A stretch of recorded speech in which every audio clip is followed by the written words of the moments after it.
Ooh, welcome back to another episode of the Get Back Coach, presented by Apollo Media. And the dust has settled and the smoke has cleared. And there is one national champion, and that is the Indiana Hoosiers beating Miami in their house 27-21. Before we get into our recap, Jay, who are we brought to you by? Yeah, Jake, it's the season finale for us, and we have been partnered this season with BattleBets. If you're wondering what BattleBets is, it is a college football only fantasy gambling app, which means there's no real money involved, which means you don't have to spend any money to play. Download BattleBets, sign up, let them know that the Get Back Coach sent you.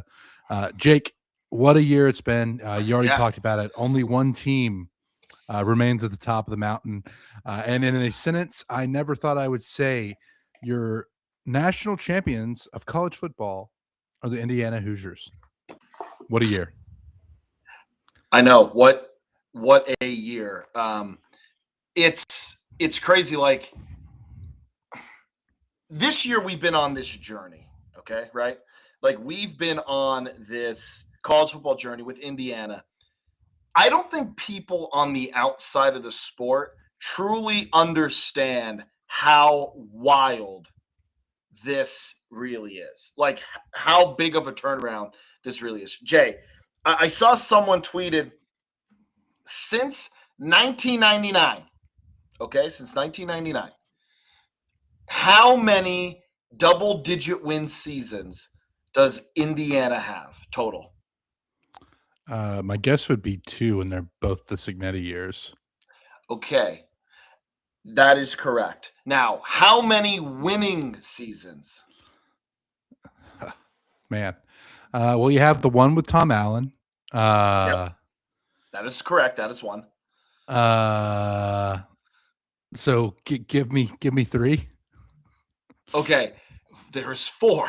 Okay. 2 belong to Kurt Signetti that we just talked about, the Tom Allen year, and then 2007. And I'm not even sure who the coach was then. I'm going to look that up really quick here. Bill Lynch with offensive coordinator Matt Canada. Wow. That's a name right there. That is a pull if we've ever seen it. They went 7-6. It's incredible. It's the second losing. They have the second most losses in FBS, and now they're on top of the world, 16-0, most wins ever by a champion. It's truly incredible. Is it? I don't know. Did Yale, was that a championship when they did it in 1894 or whatever it was? I would say, how many games did they win? They won 16. They won 16. They won 16. But they were also playing like the, Hamptons Country Club or whatever. So we don't have to acknowledge Yale. Listen, Mansfield was playing high schools. Which is, like, it's crazy. Like, these were playing high schools. Like, there's literal Sickos did a really good job of this. Shout out our friends at Sickos Committee. They put like the best win, or sorry, the most unique win in every program, and it's like Tex Houston YMCA in like 1890. Dude, if you just spend like hours on Winsipedia, you can find some absolute gems in there. It's so good. But Jay, this was just an incredible season for Indiana against totally something that we've I don't think I'd ever see. Go back 5 years, Jay, even 5 years when Indiana was good, and say, hey, in 5 years, Indiana is going to win a national championship. That it would be the most shocking thing in sports, right?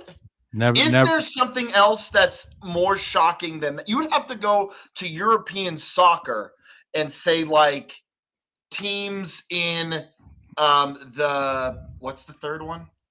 Yeah, so in like Premier League, it'd be like League One. Yeah, like a team in League One went and won the Premier League. That's what we're talking about, right? Yeah, and a lot of people did draw the similarities between this Indiana story and Leicester City when they won, which was kind of out of nowhere.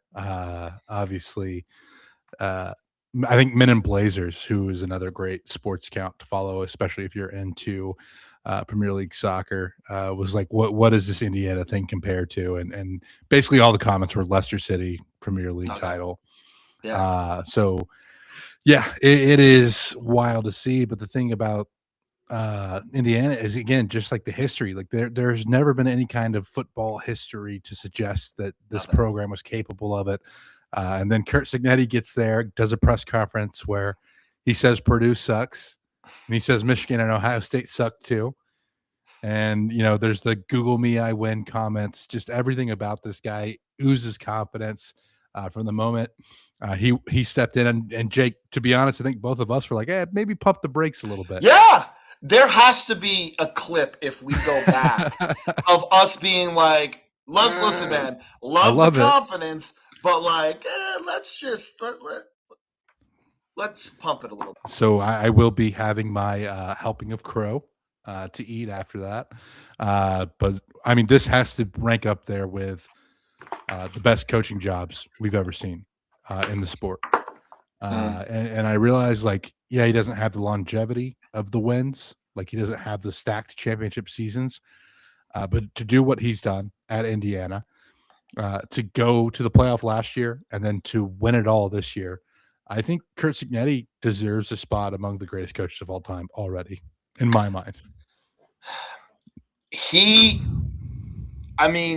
can't fall. This is going to be one of the best coaching jobs of all time. To be considered one of the greatest coaches of all time, I think he needs a little bit more consistency.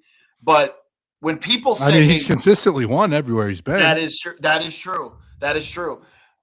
But when you're talking major college football, like if someone says, "Hey, what is the best coaching run of all time, or what's the best coaching job?" Like where this guy was just on another level. It's this.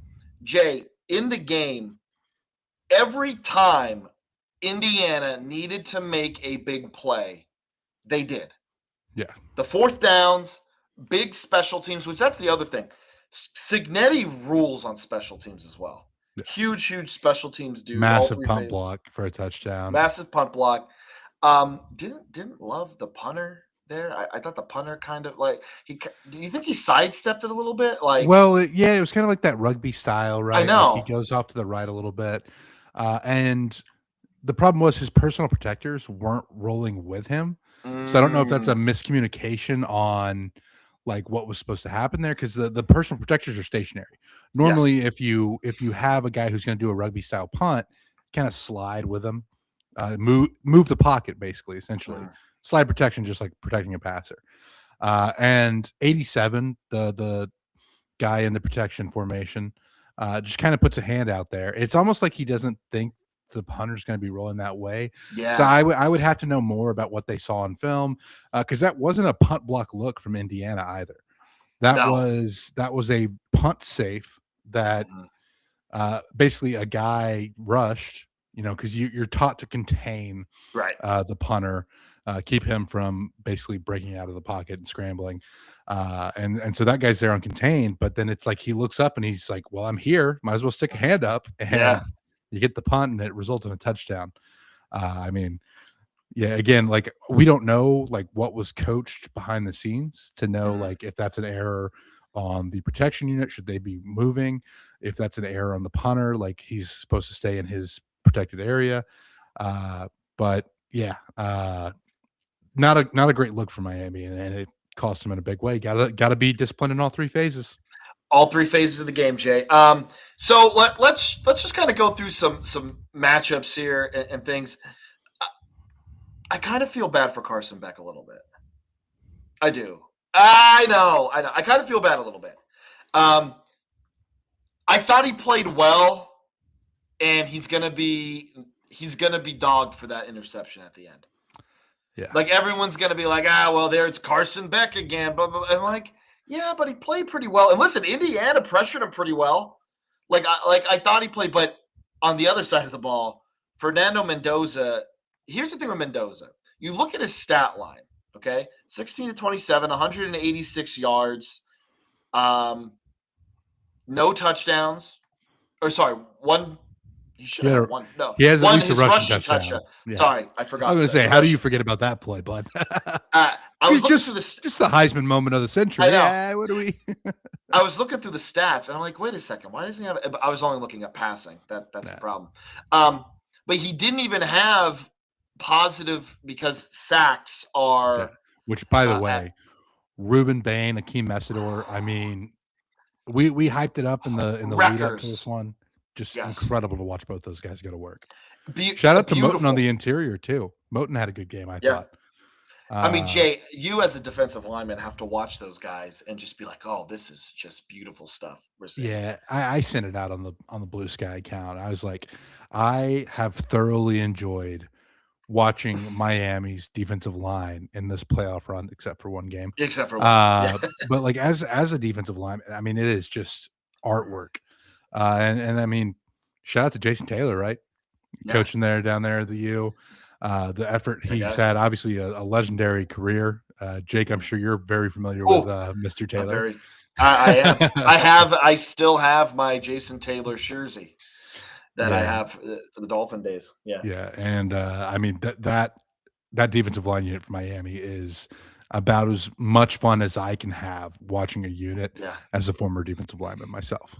It's Which makes Fernando Mendoza, again, not having the greatest stat line, but the plays he was able to make, it just highlights how impressive it is. Dude, again, that touchdown rush, just the grit, the heart, all of the adjectives that went into making that happen. Just so fun to watch that. and a in a huge ballsy move to call it. Yeah. Like again, and this is why, like, when people watch games and things don't work, they're like, "Yeah, well, that's a terrible call." Yeah, it's a terrible call because it didn't work. Listen, Fernando Mendoza had to break a tackle short of 4th and 5. Yeah. So we're talking about this being oh my God, it's a great ballsy call. Yeah, because Fernando Mendoza willed it. I mean, that was beautiful. But it's also putting trust in your guys, right? Also, like, hey, that's ride a the horse that Saban brought thing. you. Yeah. That's a Saban thing. Like, matchups over scheme 10 out of 10 times. Trust your matchups over your scheme. Your matchups beat scheme. And I think sometimes coaches get too wrapped up in there. We're going to trust our scheme. Yeah, your scheme's good. Trust your matchups. I mean, and look at Becker on the outside, right, at receiver. When they needed a big play, who did they go to? They run that fade down there. Not always the best ball by Mendoza, but Becker was sure as heck going to come down with it anytime it was thrown his way. Jay, here's the other thing, man. They don't rotate a whole lot. I don't know how much it may be on the defensive line. Their receivers are the same. Yeah. The running backs, Becker, Cooper, and Surratt. The whole game. And then Nowakowski as the tight end. And then I loved him lining up at fullback to opening the scoring on the day, by the way. Beautiful. Absolutely. Yeah. Gorgeous stuff. And then the only time we see them really sub is Hemby and Black at running back. They don't rotate. And it's crazy that, like, they're talking about we're only doing an hour and 45-minute practices. And, like, they tackle very well.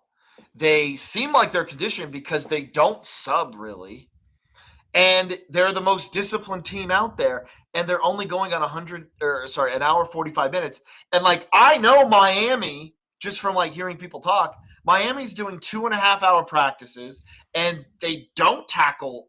Sometimes they do miss tackles in space, and they're undisciplined, and they're rotating dudes to keep guys fresh. What is the magic sauce? Yeah. And I have looked into this. Okay. Because I'm trying to reason out in my head how this worked out.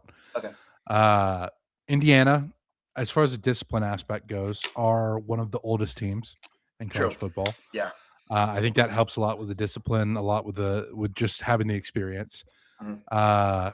I think, you talk about the time spent at practice, and it would lead you to believe that they're a little bit fresher, right? Like maybe there is a point of diminishing returns, uh, but it still doesn't understand. Like it still doesn't explain to me how Indiana is able to be as physical as they are Mm-hmm. without having those tackling drills, right? Like, why are Yeah. they so sure in the tackling game?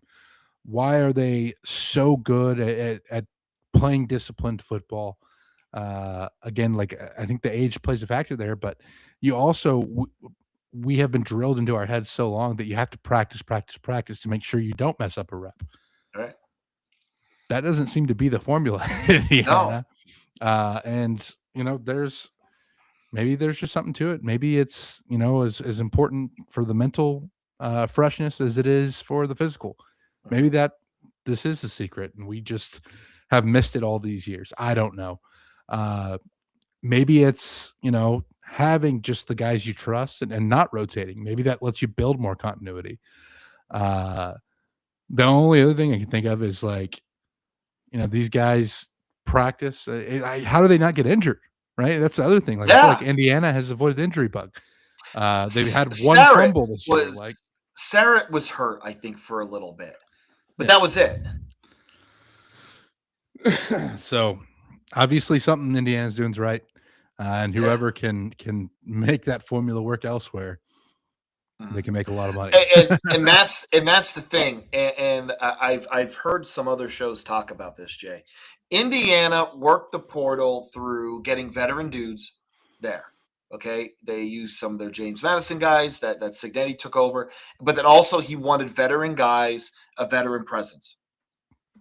Hey, that old, we don't care about stars, we care about guys that fits the system.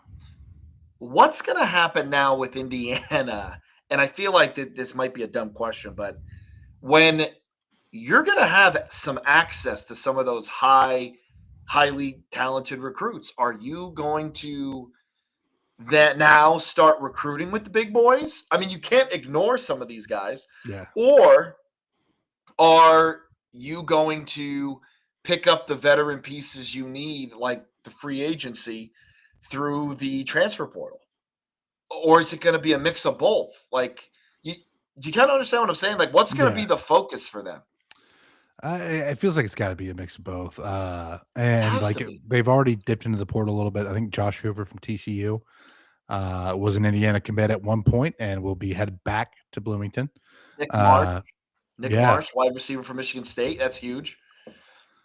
So it's going to be interesting because you think with like success, uh, it only brings more opportunity. Right. So you can both develop and go get guys who have Right. proven production. It'll be interesting to see kind of how this works out. Mhm.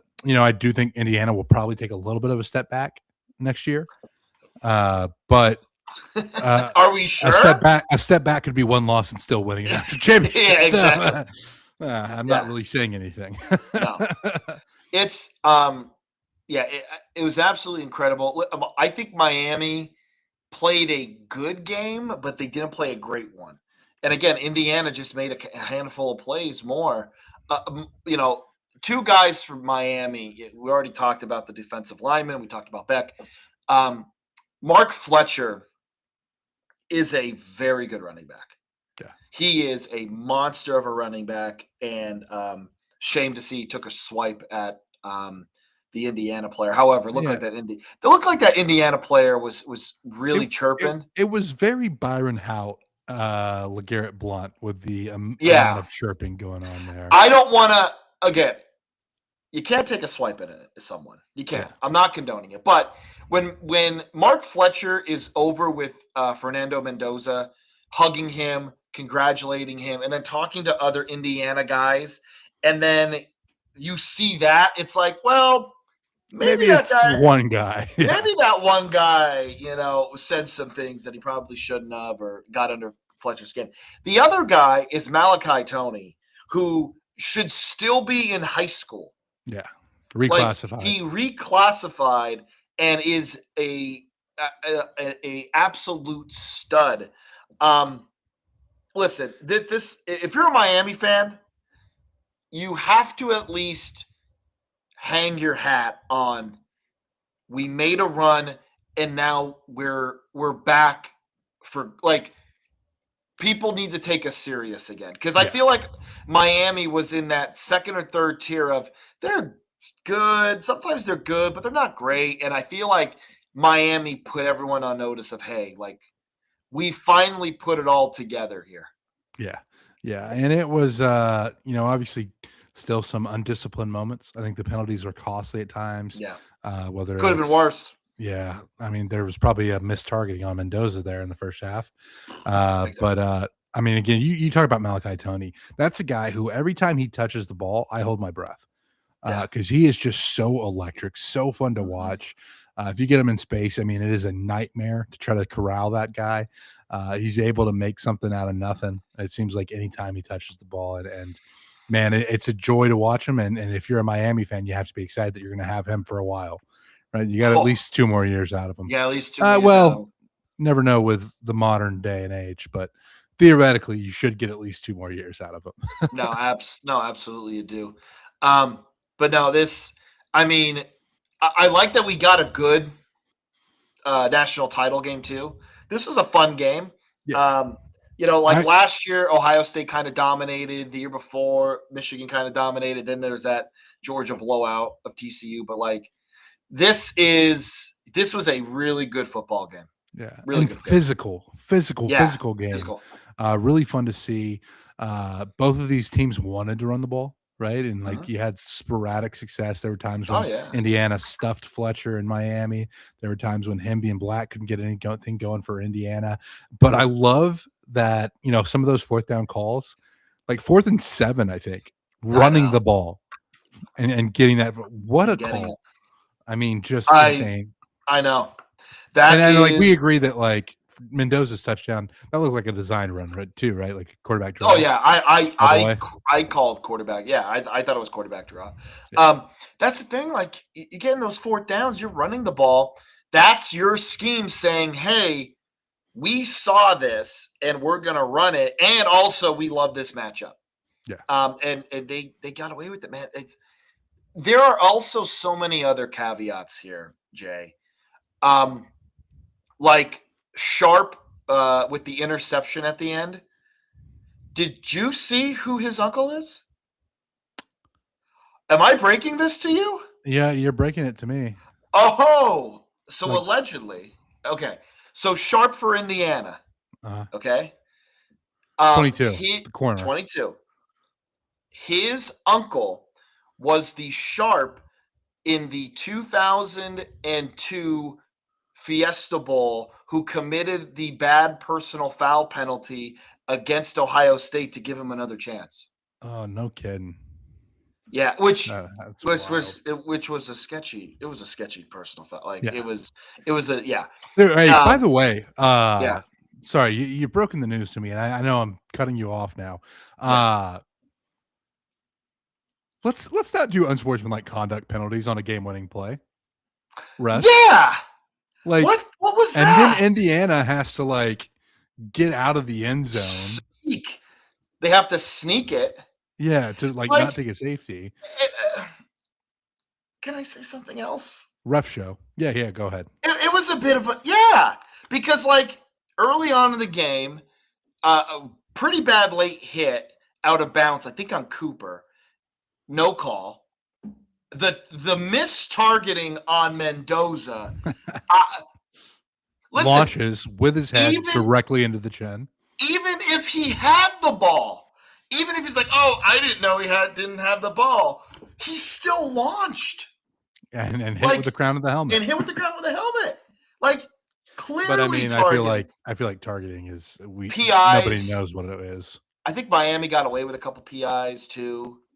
And then they call that, and then they call roughing on Indiana, which it was, but Yeah. you didn't call I don't know. Yeah, I hated that. I absolutely hated that. I kind of held my breath a little bit at the end. I'm sure the Yeah. Indiana fans did as well. There You're like, was, we won it, and then all of a sudden, wait, oh where no. are we on the field? So here's the other one. and I think this was talked about a lot, but like Fernando Mendoza's father and Mario Cristobal were teammates in high school Yeah. because like they went to the same high school, and I think one of the coordinators is also knows Fernando Mendoza's father. But and Fernando Mendoza, like what a like just a pure heart of a Yeah. person. He is a bundle of joy. He Uh, he is a golden retriever puppy. Like, dude, it's fun to hear him. It's fun to hear him talk. He it just is. seems like he's just a good Left an kid. F-bomb go on the stage. Yeah. Play Golick was like this guy played the long game with it. And then they show his father who doesn't stand up because the mother can't like it. Just Tugging on the it makes heartstrings, dude. it gives you all the warm and fuzzies inside, man. Yeah. Like this is just a great story, and I my girlfriend sent me a meme of the old guy from Up with the kid, Yeah. and it was like Signetti and Mendoza Mendoza. taking home the trophy. That is fantastic. It's a good one. But I mean, dude, what a call, Jay! It felt like '07.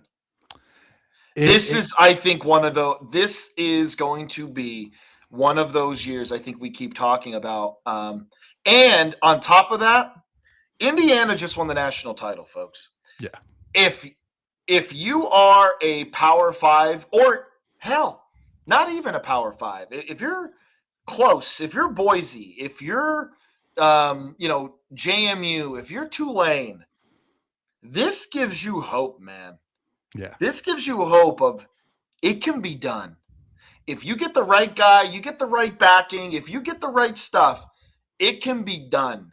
And I'm going to go on a little bit of a rant, but like when NIL was introduced and when the transfer portal, I myself, Jay, was thinking, well, the rich are just going to get richer. What chance do some of these other schools have? And now the narrative is totally flipped on its head. It has leveled the playing field for everyone else, as long as you have someone with money. But and a good coach and the whole deal. But Yeah. this gives everybody hope of it can be done. Yeah. And I mean, you look at like a Texas Tech who's in Yeah. the playoff this year too. But yeah, this was a fantastic season. Obviously, Indiana wins the championship 27-21 over Miami. We have a lot of football to talk about, though. Like, I mean, we're about done here, but we do want to reflect back on the season that was. Yeah. So, Jake, do you want to talk about some of your fondest memories from this year? I don't have a lot. Personally, I don't have a lot. So one of my my Penn State one has to be longtime assistant coach Terry Smith get his flowers and win his last 3 games. Senior day, beats Nebraska, beats the coach that kind of got him into coaching at the college level, Matt Rule, and the whole crowd chanting Terry. For him to get his flowers as a Penn State fan, as seeing a coach who just loves Penn State in his heart, that was very, very special for me to see. So that definitely is in there. I'm trying to think back at some of like the big wins this year. I mean, I don't know. I mean, seeing Fernando Mendoza beat Ohio State and then win the national title as well has to be up there. And then I think going back to the week 1, seeing Corso go out, go into the sunset. I mean, love him or hate him, he's such a great ambassador for the sport. Such a big part of our experiences for so long. Mm-hmm. As kids, dude, we were kids watching him be like just wild and crazy, and it made me. He was a part of why I loved watching Game Day as a kid. 100%. But Jay, anything from your side? Yeah, I mean, I have a few things to talk Yeah. about. The first thing that comes to mind is just getting to cross the Sun Bowl off my bucket Mhm. list. That's cool. Was really awesome to get out to El Paso and see one of Mhm. the most iconic venues in sports. Uh, I really enjoyed New Mexico's success this year. Like, I thought it was Dude, so fun to watch yes, of Jason Wright course. on a Yeah. weekly basis. You have the win over UCLA and everything that comes after it. The Tokyo Toe, sticking with the Mhm. Mountain West, another great Yeah. story. Uh, Getting to go out and cover that ACU Stephen F. Austin football game was a blast. Mhm. Going back to my Aggies, I mean, I guess making the playoff, even though things didn't go well there, like Mhm. even seeing Kyle Field host a playoff game was really cool to see. Mhm. Being there for that South Carolina comeback was both terrible and fantastic. Right? Given everything that happened in that one, I enjoyed watching the Montana State Bobcats in that incredible FCS national championship. Obviously, a place that I Mhm. got to kind of grew to love going up there to visit Bozeman last year for the Sinjay away trip. Uh, I mean, yeah, just getting to watch football, right? Yeah. Like just every one of those moments on a Saturday where something wild happens, uh, and then to cap it all off, again, the story of Indiana Yeah. and just what they were able to do, a Mhm. program that has never had a hope of winning a college football national Mhm. championship, to go and do it, to a guy like Fernando Mendoza, who's just uh, so positive, right? I know. Just everything about him radiates positivity. To see him go out, get it done, it really has been an incredible season, Mhm. and it's been great to watch it with all the folks Yeah. listening, all the Yeah. supporters. I mean, man, we're lucky with how special some of these games and some of these seasons are.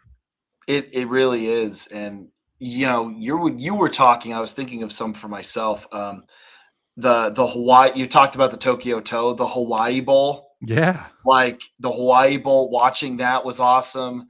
TCU, USC, that bowl game, but Alamo Bowl. personal Alamo Bowl, uh, more personally, Illinois State, I know I'm going in your realm of the FCS. Hey, there's Dude, room for everybody. Illinois State's run beating North Dakota State and seeing their run, such a heartbreaker, but watching them go on that run was very special to me just because of, again, all because Brock Spack took some time to make my younger brother's day. You know what I'm Yeah, saying? Like, and now my family loves Illinois State. So like that. Also, I don't know if we even said it on the pod.